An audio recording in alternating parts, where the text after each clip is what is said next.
বিকল্প পিআর কে শক্তভাবে, যেমনটা বলছে যে পিআর ছাড়া নির্বাচন করবেই না জামাত, এখন পর্যন্ত এরকম তাদের অবস্থান, সেটি কি বিকল্প হতে পারে কিনা? গণপরিষদ নির্বাচন দিয়ে সংবিধান পরিবর্তন, সেটি কি বিকল্প হতে পারে কিনা? বিকল্প আপনি আসলে কি কি দেখতে পাচ্ছেন? আমি কোনো বিকল্প দেখতে পাচ্ছি না। কারণ হলো, যে যে ইস্যুগুলোতে আমরা একমত সেগুলোই কাজ করা যাবে। এমনকি সংবিধান, ধরুন পিআর এর ব্যাপারে কথা হচ্ছে, মানে সংবিধান সংশোধন করতে হবে, তো সংবিধান সংশোধন করার জন্য একটা সংসদ লাগে, সেটা গণপরিষদ কাম সংসদ ৭০-এর মতো যেটা এনসিপি চায় সেটা, অথবা স্বাভাবিক সংসদ যেখানে আপনি অ্যামেন্ডমেন্ট করে এটা করবেন। তো এবার কিভাবে করবেন? ওনারা বলছেন একটা অধ্যাদেশ দিয়ে এটাকে সংবিধানের উপরে স্থান দিতে হবে। মানে খুব বেসিক জুরিসপ্রুডেন্স যিনি বোঝেন, ল যিনি বোঝেন, তিনি জানেন সর্বোচ্চ আইন হচ্ছে সংবিধান, তার উপরে আপনি একটা অধ্যাদেশ, মানে তো একটা ডিফ্যাক্টো আইন। এখন যেহেতু পার্লামেন্ট নাই, তাই অধ্যাদেশ দিয়ে লিখে দিবেন এগুলো এগুলো করবেন, নির্বাচন এরকম হলো এবং ইহা সংবিধানের উপরে স্থান পাবে। তো আমরা তো ধরে নিচ্ছি যে আদালত এখন স্বাধীন, আদালতে কেউ রিট করলো, এটা টিকবে? মানে উদ্ভট যাবতীয় কথা। এই জন্য না এই আলাপগুলোকে আমি সিরিয়াসলি নেই না।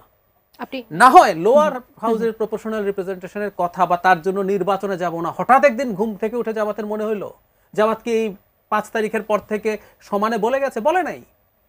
এটা আমাদের ঐক্যমত্য কমিশনের আলোচনার টেবিলেও ছিল না। অর্থাৎ এই দুটি বিকল্পকে আপনি আসলে বিকল্পই মনে করছেন না। ১ থেকে ১.৫ মাস আগে প্রথম ইসলামী আন্দোলন একটা মহাসমাবেশ করে এটা চাইলো, তারপর জামাত একটা মহাসমাবেশ করে চাইলো ১.৫ মাসের মতো সময় আগে। এর আগ পর্যন্ত তারা এই জায়গায় যান নাই। হঠাৎ করে মনে হলো এটাই সেরা নির্বাচন পদ্ধতি, হঠাৎ করেই মনে হলো সারা পৃথিবীতে এতগুলো। আপনি কি মনে করেন যে এই পদ্ধতি ছাড়া জামাত নির্বাচনে অংশ নেবে না? ওই যে বললাম, এই পদ্ধতির কিছুই না।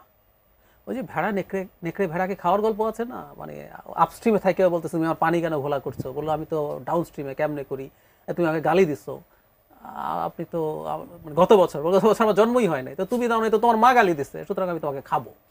সো ওদের উদ্দেশ্য হচ্ছে চাপ কোনো না কোনো ফর্মে, এই সংস্কারের কথা বলে চাপ তৈরি করছে, আইন শৃঙ্খলার কথা বলে করেছে। বারবার বলছে তারা বিএনপিকে চাপ দিতে চাইছে।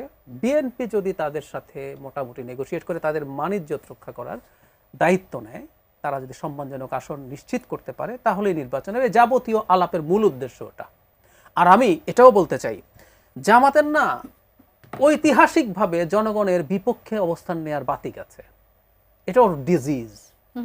৪৭-এ যখন দেশভাগ হচ্ছে, এই ভূমির সবাই চাইছে আমরা পাকিস্তান হই, জামাত তখন অখণ্ড অবিভক্ত ভারতের পক্ষে। ৭১-এ পূর্ব পাকিস্তান ভূখণ্ডের মানুষ চাইছে আমরা স্বাধীন হই, সে তখন আগে পাকিস্তান চায় না, এরপর সে পাকিস্তান চাই। যখন আমরা সবাই বলছি না পাকিস্তান ভেঙে আমরা স্বাধীন হতে চাই, সে কোলাবোরেট করলো, পলিটিক্যালি ছিল, ওয়ার ক্রাইমের সহযোগী হইল।